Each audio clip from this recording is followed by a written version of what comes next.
Thanks for tuning back in to Therapy with Tasha. If you haven't heard yet, I am here delivering new videos every Wednesday. Any topic that can affect your mental health, your emotional wellness, I will be here discussing it.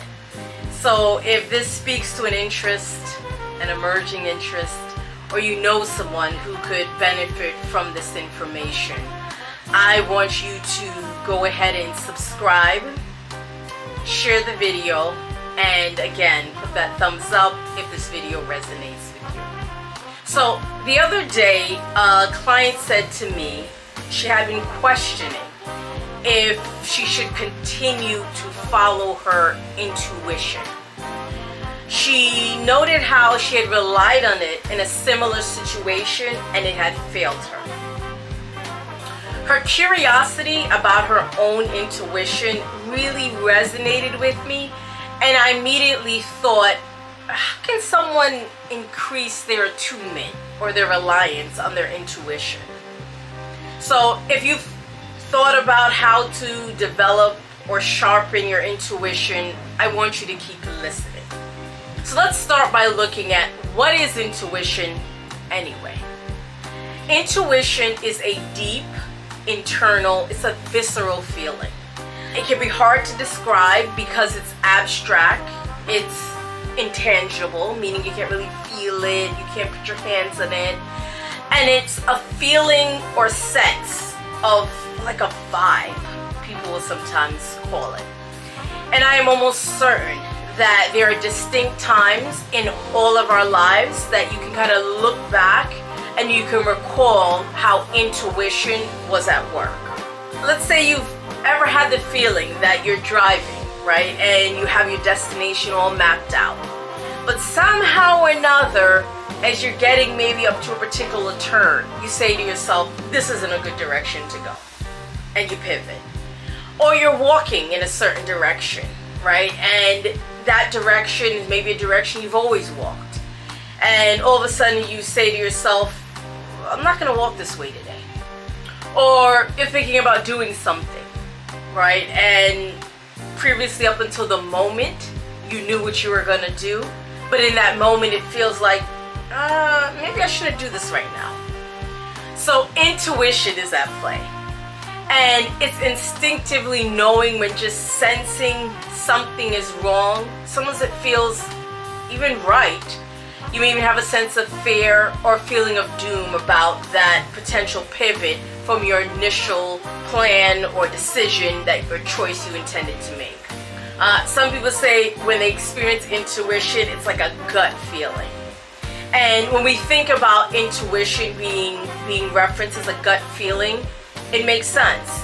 Oftentimes, a lot of our emotions and feelings, they register in our stomach or gut.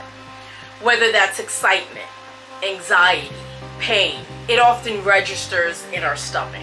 So the idea of a gut feeling really corresponds or correlates to that idea of how we may experience intuition. Today I'm just going to go over a few proven ways that you can sharpen intuition. One of the ways is by checking in with your feelings.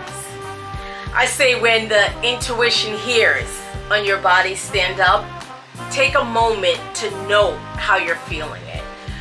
This may mean noticing, is my breathing kind of becoming rapid or shallow?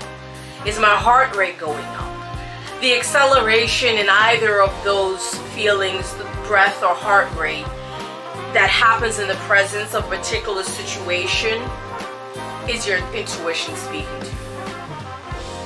Maybe you've experienced like an uneasiness in your stomach or butterflies, that sense of a gut feeling, right? Or maybe you sense that all of a sudden that I just don't feel well, right? When choosing to make to pivot from a previous choice or decision. So your body can actually provide you with a lot of information. And intuition often presents itself as a feeling. So just paying attention to your body can be one of the ways to increase attunement to intuition. The other thing is you want to get to know, how does intuition speak to me, right? Because intuition actually speaks to us in different ways. And not everyone experiences intuition the same way. And actually, it was surprising when I had spoke to after this client mentioned about wanting, the uncertainty about relying on her intuition. I kind of did a little intuition poll, and it was surprising to hear how many people reported different things that they experienced. Whether it was that gut feel, whether it was just like a kind of what I call kind of like this jolt, the sense that, oh, something's off, right? So it's always kind of the sensation overall that someone experienced, but it can be experienced in different parts of their body. And either way, it's subtle, which is why oftentimes people dismiss it, the feeling of intuition. And this happens if we haven't cultivated a space to learn how does intuition show up in my personal life. So I encourage everyone, though, to slow down and lean into curiosity around what you're feeling in your body when intuition shows up. The other very useful thing to sharpen intuition is the practice of mindfulness. And I know by this point, a lot of us are familiar or at least have heard of mindfulness. And mindfulness is the practice of being present and aware of what you're sensing and feeling. Again, we're going back to feelings in the moment, right? But it's being able to sense and feel the moment with no judgment.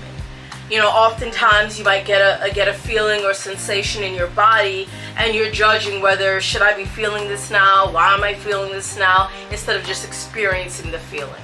When you think about mindfulness, because it does involve centering oneself, right? When you are present in a moment and you're present without judgment, you are really in the practice of just centering and grounding yourself. So this would in many ways allow for our subconscious mind to communicate with our conscious mind, right? And our conscious mind is the mind that we are kind of more attuned and aware of, that is at play, right? Your conscious mind really speaks to what you see, know, feel, or understand in the moment. Where your subconscious, you really have to kind of tap into more, but your subconscious mind is also always really at play as well. So deepening the practice of mindfulness really helps build into what is our natural ability to see, feel, and understand intuition. The other interesting thing that I've found with intuition is that we need to pay attention to what is called serendipity. So this is when something occurs unexpectedly, by chance, some even say by coincidence. So if you've ever, per se, had someone in your mind, right? Or someone pops into your mind and it seems like out of the blue. And then maybe you'll get a call from them, or you'll happen to see them. This is all part of intuition at work, right? So in many ways, that person popping into your mind, that's your intuition saying something, speaking to you. Either call that person, maybe they're in need of your support. Maybe it's your intuition warning you that this person you haven't spoken to for a while, you're about to see them.